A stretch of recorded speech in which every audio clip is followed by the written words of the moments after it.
Assalamualaikum warahmatullahi wabarakatuh. Alhamdulillah alladzi khalaqal mauta wal hayata liyabluwakum ayyukum ahsanu amala wa huwal azizul ghafur.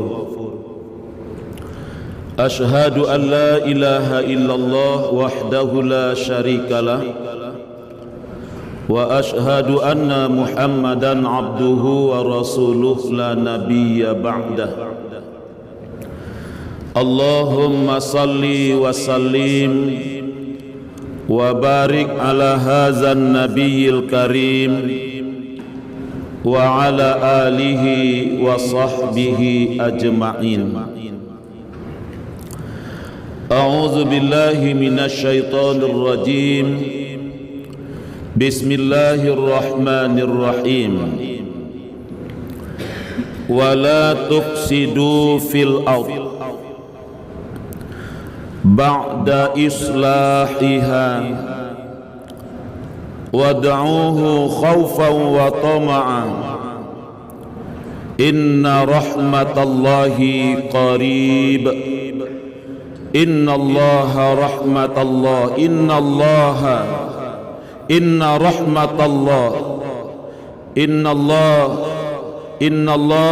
rahmatallahi qarib minal muhsinin. Kaum muslimin dan muslimat sidang jamaah zuhur rahimakumullah. Kembali kita bersyukur kepada Allah. Alhamdulillahirabbil alamin.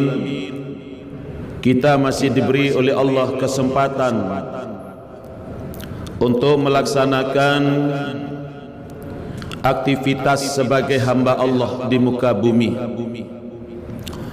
Mudah-mudahan segala yang kita lakukan dicatat oleh Allah sebagai amal saleh di sisinya.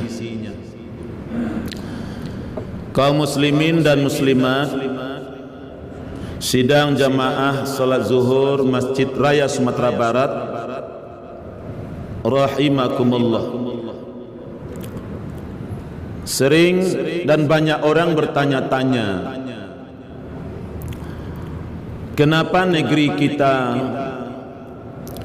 tidak pernah henti-hentinya dilanda bencana? Dulu kita mengenal bencana itu hanya bencana alam. Ada namanya gempa karena letusan gunung Merapi atau karena patahan bumi. Ada yang namanya tsunami, gelombang besar yang menewaskan ratusan ribu bahkan jutaan manusia, sampai kepada hal yang kecil, banjir dan longsor. Tapi hari ini kita mengenal lagi namanya bencana non alam. Dia tidak kelihatan karena tidak dalam bentuk fisik seperti gempa, tsunami, banjir dan longsor itu. Tetapi efeknya, bahayanya tidak kalah dahsyat dibandingkan dengan bencana alam itu. Hari ini sedang berlangsung di bumi persada ini, dan tanpa kecuali di negeri kita, Kota Padang tercinta ini. Kita Sumatera Barat sudah masuk nominasi yang cukup memprihatinkan. Padahal sebentar lagi, beberapa hari ke depan, Sumatera Barat akan menjadi tuan rumah penyelenggaraan musabaqah tilawatil Quran nasional yang ke-28. 34 provinsi kafilahnya akan berdatangan ke tempat kita ini. Maka tentu ini menjadi sebuah perenungan dan sebuah upaya kita bagaimana membersihkan negeri kita, daerah kita, dan kita semua dari segala bentuk bencana itu. Yang kedua, di sisi lain ada yang menarik. Secara awam dan kasat mata, kita adalah negeri yang mayoritas beragama Islam. Bahkan kalau Sumatera Barat ditambah lagi dengan filosofi adatnya, adat Basandi Sara, Sara Basandi Kitabullah, Sara mengato, adat memakai.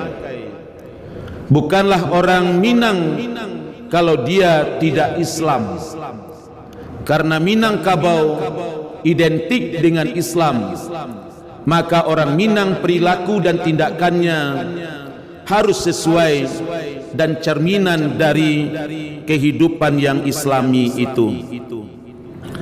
Sehingga tentu seharusnya negeri kita Sumatera Barat tidak terkena oleh yang namanya bencana-bencana itu.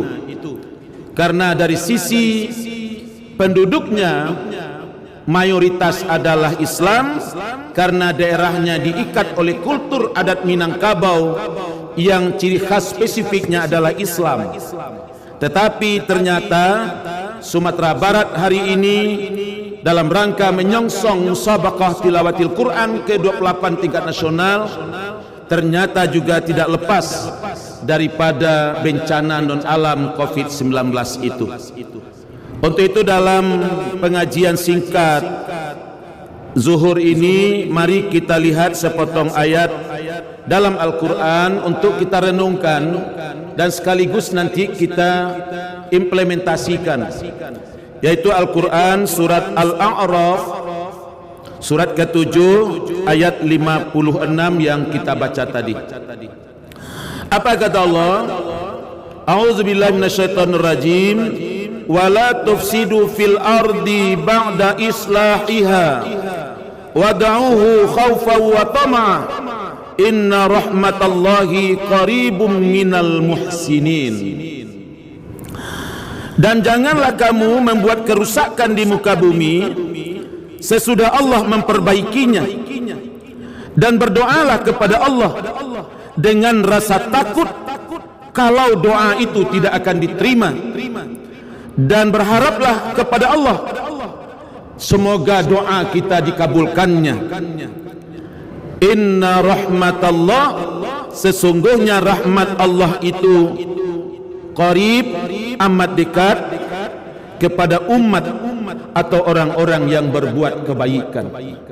Ayat ini kita jadikan renungan ketika negeri kita mayoritas Islam, adat kita adat yang menjunjung tinggi agama Islam, tetapi ternyata negeri kita tidak terbebas dari berbagai bencana itu. Ada 3 hal yang diingatkan oleh Allah. Yang pertama kata Allah, jangan melakukan kerusakan di atas bumi ini setelah Allah melakukan perbaikan, islahiha. Kalau kita dengar belakangan ini Sumatera Barat cukup memprihatinkan dari perilaku dan sikap-sikap yang bertentangan dengan agama. Kita menganut ABSSBK, tetapi perbuatan-perbuatan maksiat juga tidak lepas dari negeri kita ini.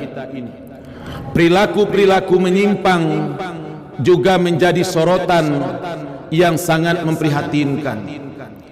Padahal bagaimana Allah mencurahkan rahmat dan hidayahnya melalui para ulama, para tokoh-tokoh agama, agar negeri ini menjadi negeri yang menjunjung tinggi agama dan menjalankan agama itu dengan sebaik-baiknya.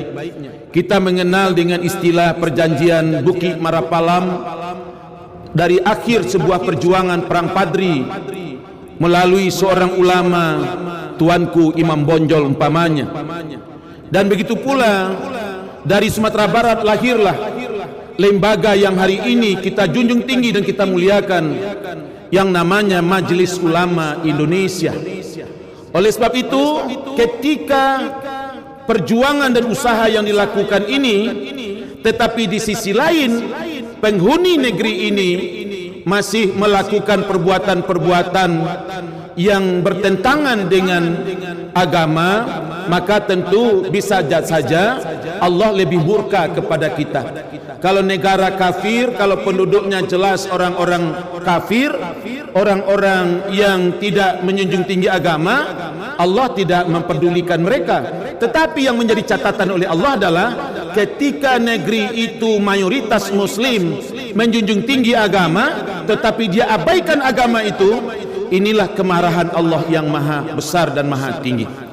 Lalu yang kedua, kata Allah, berdoalah kepada Allah. Hari ini kita melakukan berbagai aktivitas zikir, aktivitas doa. Bahkan kita juga melakukan kegiatan-kegiatan dalam rangka mendekatkan diri kepada Allah. Tetapi ada yang jadi catatan oleh Allah, apakah kamu punya harapan dan berharap kepada Allah, atau ada kekhawatiran akan doamu itu tidak dikabulkan oleh Allah?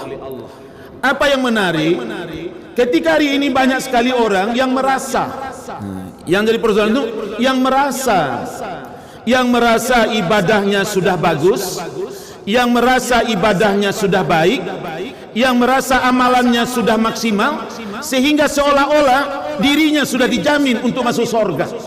Dirinya sudah dijamin orang yang termasuk qarib, dekat dengan Allah Subhanahu wa taala, sehingga melemahkan akan upaya-upaya untuk meningkatkan amal-amal ibadah atau kebaikannya itu. Dalam Al-Quran surat Al-A'raf ayat 35, Allah mengingatkan, famanittaqa wa aslaha. Tidak cukup hanya dengan kalimat bertakwa, famanittaqa wa aslaha fala khaufun alaihim walahum yahzanun.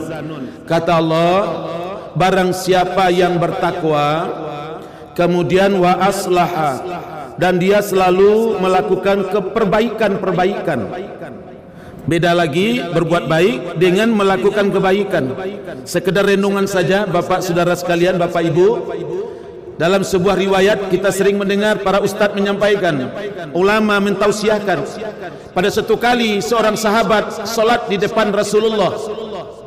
Lalu ketika selesai solat diminta oleh Rasulullah untuk mengulang kembali solatnya. Ulang kembali solatmu. Lalu sahabat tadi mengulang lagi solatnya. Selesai dia solat, diperintahkan lagi oleh Rasulullah, ulang lagi solatmu karena sesungguhnya engkau belum solat. Kemudian sahabat tadi mengulang lagi solatnya. Kemudian selesai solat, diperintahkan lagi oleh Rasul, ulang lagi solatmu karena sesungguhnya kamu belum solat. Sang sahabat lalu menjawab, ya Rasulullah, itu kemampuan aku untuk solat. Aku tidak bisa lebih sempurna dari itu, dan itulah yang bisa aku lakukan. Kalau ada kesalahan dan ketidaksempurnaanku, ya Rasul, tolong engkau beritahu kepadaku. Ternyata apa yang menarik Bapak Ibu sekalian, kata Rasulullah, kamu belum melaksanakan solat. Kenapa? Karena wudukmu tidak sempurna. Karena wudukmu tidak sempurna. Bayangkan itu. Solatnya dianggap tidak solat karena ternyata wuduknya tidak sempurna. Inilah yang diungkapkan oleh Allah, wa aslaha islahiha.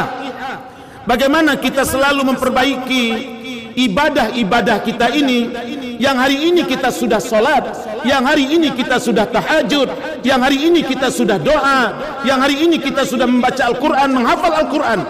Tetapi yang jadi pertanyaan, sudah sesuaikah ibadah yang kita lakukan itu dengan tuntunan kehendak Allah dan Rasulullah sallallahu alaihi wasallam?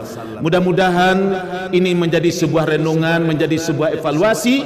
Maka ketika ibadah kita tidak sesuai dengan tuntunan, ibadah kita belum sesuai menurut yang diharapkan oleh Allah, tentulah kalau kita beribadah, ibadah kita belum dipandang oleh Allah sebagai ibadah, kalau kita berdoa, tentulah doa kita belum diijabah oleh Allah. Kalau begitu, tentu wajar kalau negeri kita masih diuji oleh Allah sebagai teguran dan peringatan agar kita semakin mendekatkan diri kepada Allah, di samping melakukan perbaikan-perbaikan dari aktivitas ibadah yang kita lakukan ini. Mari kita evaluasi terus solat kita, wuduk kita, muamalah kita, agar yang kita harapkan akan bisa dikabulkan oleh Allah Subhanahu wa taala. Fa'tabiru ya ulil albab la'allakum turhamun. Banyak maaf, wabillahi taufiq wal hidayah. Assalamualaikum warahmatullahi wabarakatuh. Allahu Akbar, Allah